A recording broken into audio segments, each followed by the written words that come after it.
Hello, Accelerated Chemistry students. This is Mr. Spurk, and this is the start of our Chapter 13 notes. We're going a little bit out of the order of the book, but just trust us, this order is going to make a little bit more sense for us. So we're starting with IMFs and the nature of solids. So intermolecular forces, or IMFs, is the attraction between two or more molecules. I want you to think about an inner state, inter. They travel across multiple states. They're not just within one thing. So interstates go between more than one state, and intermolecular forces are from one molecule to another molecule. Ionic and covalent bonds, which we've studied before Christmas, those are intramolecular forces, which mean within a molecule. So the first IMF is London dispersion forces. This is also the weakest of the intermolecular forces. So London dispersion forces, we would define those as an induced dipole between two nonpolar molecules. So what does that mean? What that means is we have two nonpolar molecules. So let's think about two molecules of N2. And we know that these molecules, they're nonpolar. However, they're covalently bonded and they share their electrons. So we have this electron cloud, and we know that electrons are constantly moving and buzzing around. So what happens is that sometimes at an instant, think about taking a quick snapshot and freezing it in time.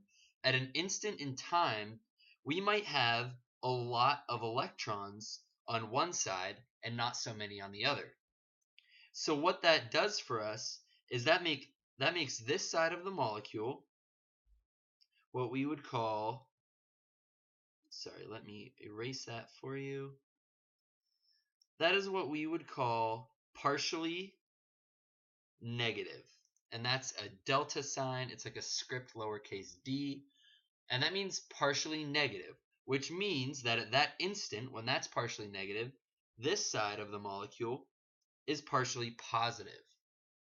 Now what that does, because intermolecular forces are between two molecules, we have this nitrogen next door. And so if this guy is partially negative and electron heavy on this side, it's going to push this nitrogen's electron cloud away as well, making this side partially positive and this side partially negative, because we know that opposites attract. Two negative ends don't want to be together. So when we have this guy coming in and is partially negative, it's going to force this guy's electron cloud over to the right. And that is what we call an induced dipole. That's making it happen. So London dispersion forces exist among all molecules. Every molecule has London dispersion forces. And it's based on size. So the larger the atom or molecule, the stronger the London dispersion forces due to the size of the electron cloud. So think the bigger, the better the stuff sticks together. The bigger these molecules or atoms are, the better they're going to stick together. Our next IMF is dipole-dipole forces, and we abbreviate these as DD. And these are attractions between oppositely charged regions of polar molecules, because polar molecules have permanent dipoles. So remember that polar molecules typically have a electronegative atom on one side and a highly electronegative atom on one side and a lower electronegative atom on another side. So let's think about HCl.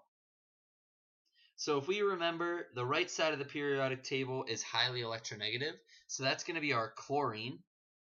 So our chlorine is going to be our highly electronegative atom within this molecule of HCl. So that means that our electrons are going to sit a little bit to this side, making the chlorine our partial negative and hydrogen our partial positive. Now the same thing occurs in this HCl. Chlorine, it's so electronegative, it's going to hog some of those electrons and it's going to be partially negative, leaving that hydrogen partially positive. And so what happens is the chlorine from one molecule of HCl is attracted to the hydrogen of another HCl. So this interaction is what we call our dipole-dipole interaction.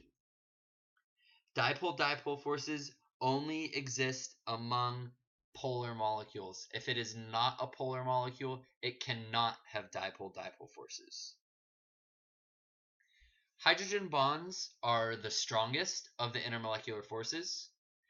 Hydrogen bonds are not actually a bond, but they are so strong that they act like a bond.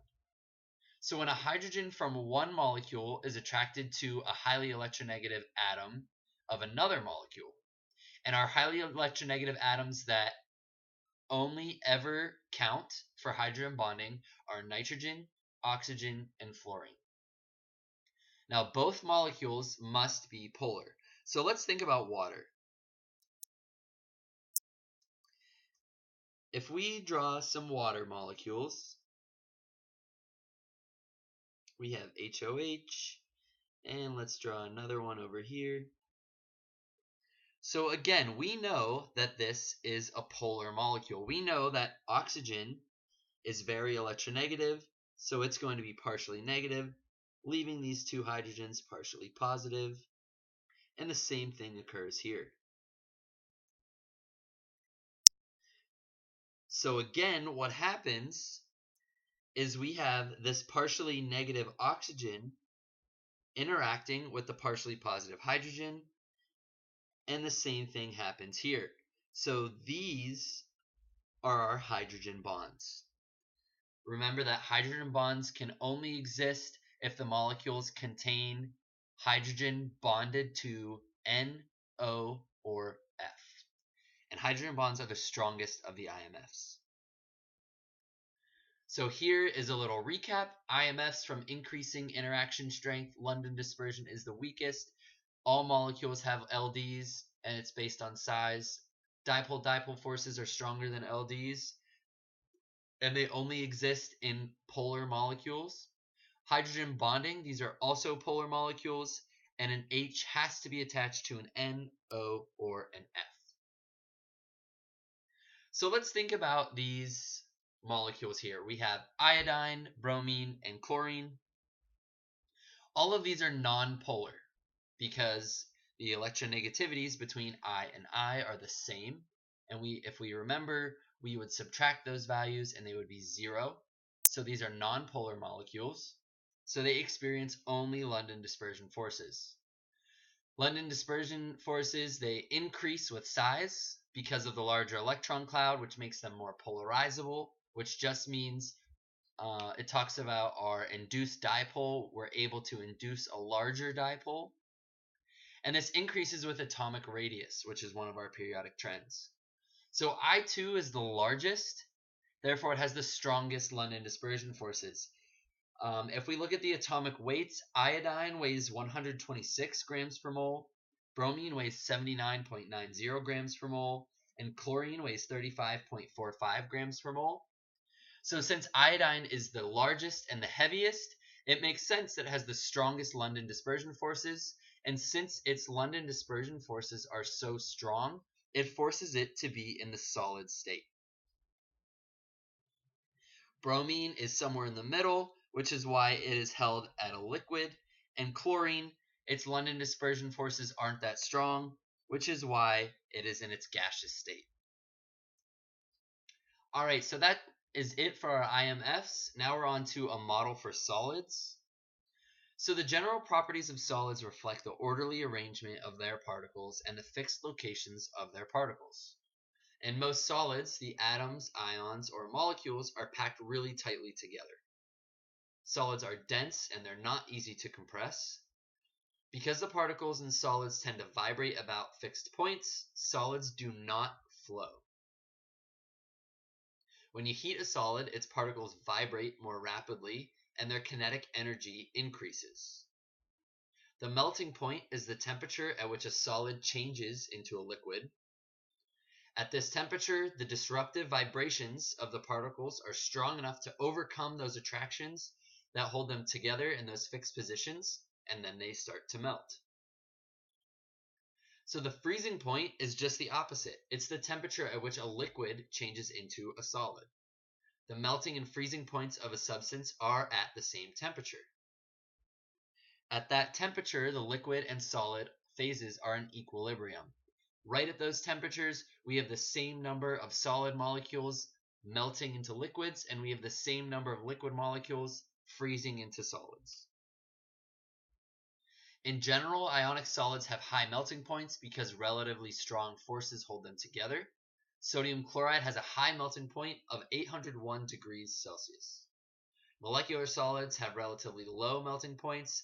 Hydrogen chloride, or as we know it, hydrochloric acid, it melts at around negative 112 degrees Celsius, which is why we see it in its liquid state at room temperature.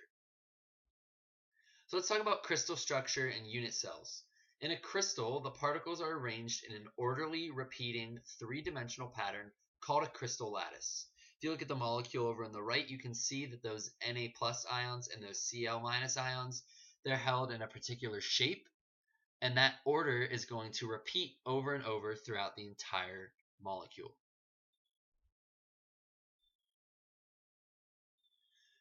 Crystals are classified into 7 groups or crystal systems.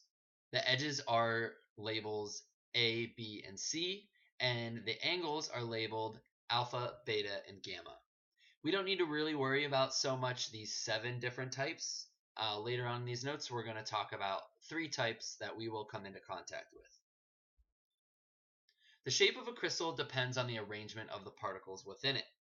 The smallest group of particles within a crystal that retains the geometric shape of the crystal is known as a unit cell. So that's the smallest piece of the crystal. Each crystal system can be composed of from 1 to 4 types of unit cells. We're going to talk about 3 of those, so these 3 are important for us. The figure below is going to show the 3 different kinds. So we have simple cubic, and in the simple cubic unit cell, atoms or ions are arranged at the corners of an imaginary cube. Body-centered cubic is the atoms and ions are at the corners and in the center of an imaginary cube. And face-centered, in the face-centered cubic unit cell, there are atoms or ions at the corners and in the center of each face of an imaginary cube. So let's talk about allotropes. Some substances can exist in more than one form. Diamond is one crystalline form of carbon. A different form of carbon would be graphite, which we see in our pencils. In 1983, a third crystalline form of carbon was discovered. The form is called Buckminster fullerene, or as some people know it, is buckyballs. So these are all forms of just carbon, just elemental carbon, but their crystal structures are different, which is why they exist in different forms. In diamond, each carbon atom in the interior of the diamond is strongly bonded to 4 others. The array is rigid and compact. In graphite, the carbon atoms are linked in widely spaced layers of hexagonal arrays. And in buckyballs, there are 60 carbon atoms that form a hollow sphere, and the carbons are arranged in pentagons and hexagons, similar to a soccer ball. The physical properties of diamond, graphite, and fullerene are quite different. Diamond has a really high density and is very hard. Graphite has a relatively low density and is soft and slippery. And the hollow cages in fullerene give them strength and rigidity. Diamond, graphite, and fullerene are crystalline allotropes of carbon. And allotropes are 2 different forms. Allotropes are 2 or more different molecular forms of the same element in the physical state.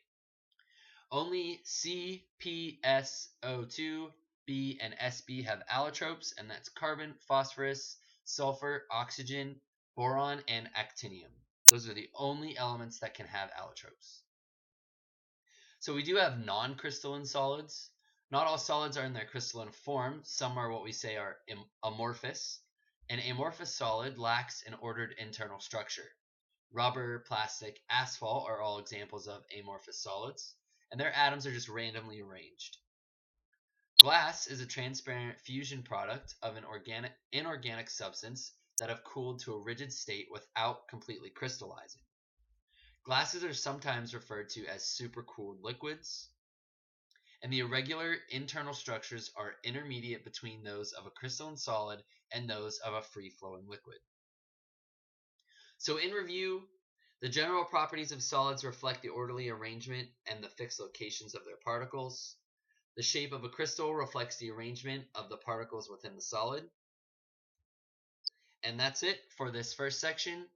All information on these slides, as always, has been acquired and adapted from Pearson Chemistry 2012 edition of the textbook, the resources CD, and pearsonchem.com. Have a good day, guys.